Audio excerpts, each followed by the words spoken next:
Oh, so whenever Meliodas acts the way he does, why? We find out the reason why Meliodas acts so, like non-serious towards Elizabeth, so jokey, because Meliodas is afraid of getting close to her, because if he does and Elizabeth remembers, the curse reactivates and she dies 3 days afterwards. How tragic must that be for Meliodas? Now, I really feel like the Seven Deadly Sins, honestly, these guys, especially Diane and Ban, like these guys, man, they need to be feeling some guilt after this because, especially the way that we were talking in this chapter, especially Ban, when Ban was just like, you have no idea how it feels. I'm just like, bro, I think he does. So they need, I don't know, if we get some kind of inner process, inner thoughts, with them a couple of chapters afterwards, I think that'd be quite good. I think that'd be quite needed because I definitely think Meliodas deserves an apology from Ban.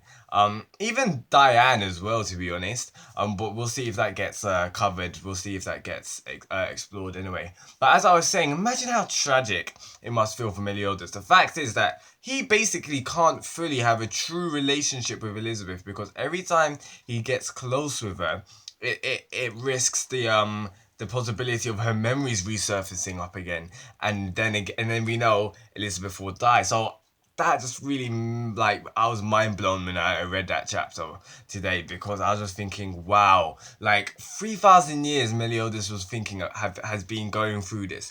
3,000 years he's had to be weary of how he acted towards Elizabeth, and maybe that is just the reason for why he just acts so jokey around it all the time. Like he never really gets serious. And I think most of the times, I think throughout the whole series, we can probably count on one hand the amount of times Meliodas has been serious with Elizabeth. The first one which is coming to my mind is probably when Meliodas was afraid of the fact that he's returning back to his former self. I think that was like chapter 192 or something like that, or like 193, 194. But yeah, it kind of just it shows you like why Meliodas acts the way he does, and it just makes me think, especially from the last page, especially because it says the purpose of their journey for 3,000 years or something along the lines of that. Does Meliodas have a plan? Does he have an aim to try and rid this whole curse? Because I'm Meliodas doesn't seem like the kind of guy who would just be like he just what's it called? He just submits himself to fate. He's not that kind of character. So I'm not sure because especially the way that Nakaba Sensei drew that page, it looked like they were squaring off against another character. They were squaring off against an enemy. For that purpose, when I read that chapter, I actually had to go back to the flashback because I thought that page was like close to the events of the flashback which we just went through, but I don't think it is because if you go back to the flashback, they're wearing different clothing, like different colors and that. So I think this is a whole different event. So if we do get a flashback, this will be at a different time period. And if we do get that, I feel like you know what? I feel like what Nakaba Sensei is doing with us, he's just giving us little bits, especially the first flashback that we got, like a couple of chapters back. 3,000 years ago in the Holy War, Nakaba Sensei pretty much just dropped us in the middle of that. And especially if we're getting to this one, maybe this one will be a bit more, not, not, what's the word? It'll be a bit more, not focused, but it'll be a bit more, yeah, it'll be a bit more focused on Meliodas and Elizabeth. However, because this arc, the last one was more, like King and Diane. So this flashback will be pretty cool, and I think a lot of people will be more satisfied with this flashback. I know quite a lot of the fan base weren't liking the previous flashback. In my opinion, I thought it was pretty awesome. I thought it was great. I enjoyed it, but you know what, it is what it is. But so with this flashback, it seems like we're going to be focusing in on the origins of the curse. So we're going to be going back to the 3,000 years. Hopefully, we may be able to see the Demon King and the leader of the clans. But I just really had to reread that flashback arc because I was thinking, was that flashback that we saw at the end of the chapter connected to this, meaning were they like chronologically connected, as in was this flashback right after the events of what happened in the flashback that we saw? Because this was my thought process. My thought process was, the fact is, when Elizabeth purged Montpellier and Derriere, Rudisell said he will never forgive you for this. Now, I think a lot of us were, wondering and theorizing that, okay, look, this is probably God, this is the leader of the clan, maybe Elizabeth's father, we don't really know. We were just theorizing all of that kind of stuff. And we were thinking, when he finds out what Elizabeth has done, he will curse Elizabeth, hence why we're in the predicament right now. Now, at first, I was thinking, okay, at first, I think a lot of us maybe would have been thinking that Elizabeth and Meliodas, they were kind of cursed because of being together, and I think that does play a part to it. But when I was rereading the flashback, the way that Ryuda was even talking to Elizabeth about Meliodas, it kind of seemed like it didn't seem like it was taboo. Like it seemed like he didn't approve of it, but it seemed like they weren't doing anything about it. Like for example, their relationship was still existing, but like the goddess clan just didn't respect it.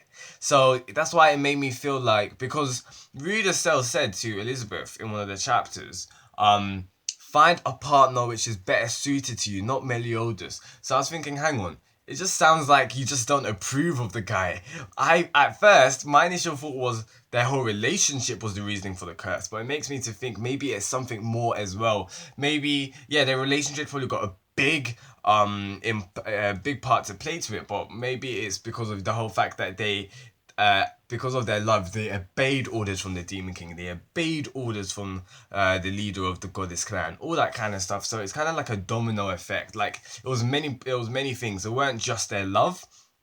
That's what I thought originally. But anyway, let me not digress. I thought that was kind of interesting just to note out anyway. But so yeah, the last page, it just seems pretty awesome. I'm wondering if it's right after the events of this flashback. I'm not really sure. That's the only point. It's not even a problem that I have with these flashbacks. It's just I'm a little bit confused, and maybe I think a lot of us are as well. I know that this, for example, because we've been just with the flashbacks that we've had, he's been giving, Nakaba Sensei has been giving us little bits. Now I understand that. I think that's cool. You don't want us, you don't want him to give us everything, because little by bit it keeps us interested. But maybe it's just me. But I'm just a little bit struggling to wondering, okay, where does this fit in? Like, I feel like after this flashback, when I sit back and I see, I'll be like, okay, so this is where it fit in with this point and then this. Like, pretty much throughout the whole, we don't really know much about the past. Hence why we've got a lot of theorizing. Hence why a lot of people are just, they put up a lot of suggestions and all this kind of stuff. So I do feel like this flashback maybe will clear up a lot more. Just in general of what actually happened 3,000 years ago, especially in the whole thing between Meliodas and Elizabeth. Like, for example, how did they meet? I think that would be pretty interesting to see. Was it like from a battle or something like that? That would be pretty cool to see. But anyway, we'll find out soon. Now, Elizabeth says one thing which kind of clears up very big on the whole subject of Merlin. Now, we thought Belial was a person.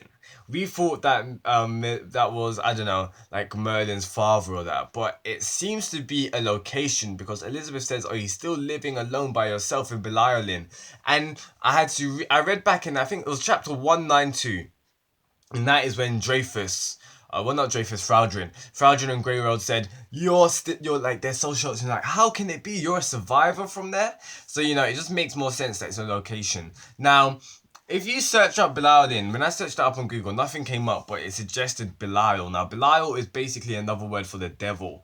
So, we don't really know who Merlin is. I don't think Merlin is 100% demon. I don't really think so. But whatever she is related to the demon clan. She definitely is.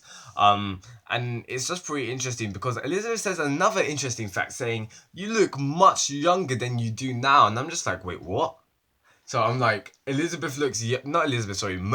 looks younger than she did now 3,000 years ago. So 3,000 years ago, or whenever, how many thousand years ago of what Elizabeth's referring to, Merlin looked older. Now, that's a little bit, another question's kind of arising right there. But think about it. I remember when I read the chapter again, Merlin did say how she used affinity to stop her time. So surely that would have just made her stay at that time of age. Either way, there's a lot of questions around Merlin right now. If you've got any ideas about that, what that may mean, please let us know in the comments below. That would be awesome. But yeah, this chapter was just phenomenal, you know, finding out more things. I was really shocked that Meliodas was actually going to tell the 7 deadly sins. But you know what? I feel like that's really important in the series. I think this is an important part in the series because the fact is, Meliodas is being real with the 7 deadly sins.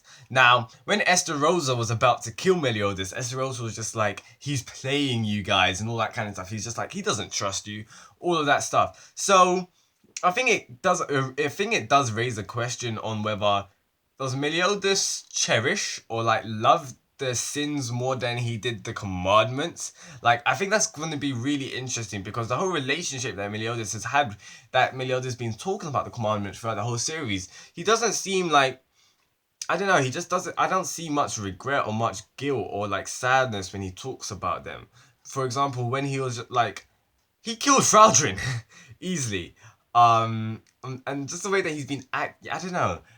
So I think that's really interesting. The way that he is kind of telling. I think maybe one of the reasons why he's telling the truth. Maybe let's say he does cherish the 7 deadly sins more, than the 10 commandments. It may be the reason because the 7 deadly sins, they accept the love between Meliodas and Elizabeth, and the commandments didn't. Maybe something's like that because we do know the way that Meliodas loves Elizabeth. Like if you do anything bad to her, or if you try and endanger her, Meliodas will. This not like this. Meliodas will come for you. Because I remember the flashback, and I think who was it? I think was it Saratros. I think that's when they found when they first met Meliodas, and Elizabeth was a baby, and Meliodas was kind of like covering her, and Meliodas was just like, step away from my woman. So you know, it just kind of links, and it just shows you, yeah, Meliodas can be defensive of Elizabeth, and if Meliodas does cherish the sins more than the 10 commandments, then maybe that's why. However, I just find it hard to believe, not hard to believe necessarily, but I just find it a little bit odd because you know the 10 commandments are practically Meliodas' family, like Zeldris, Esterosa. So then again, I think that's just the whole point about how, you know, the Meliodas' history of the commandments is all a little bit hazy. But this flashback that we may be going into seems to be much more, like, I think we'll find out much more than we did with the previous flashback, and I think that's going to be pretty awesome. However, we are going into it. We are stepping into an arc with Meliscula, going into Camelot, the whole thing with Arthur. So a lot of things are happening right now, but it is interesting and it is really hype. So I just can't wait. And once again, I think I didn't say it last chapter, but Merlin, man, not Merlin, sorry, Escanor. I'm just feeling so sorry for Escanor because even in this chapter, he just seems so sad because obviously Merlin's just like always thinking about Arthur right now, and Escanor is just like, but like. I don't know, but yeah, it's a little bit peak for Espinosa. I'm feeling a little bit sad for him. But either way, guys, that's enough from me. Please tell me your thoughts in the comments below, and I'll see you next week for that greatness. That is Nanatsu no Taizai chapter 224. If you like anything I'd say, please drop a like. That would be greatly appreciated. Peace out, guys, and goodbye.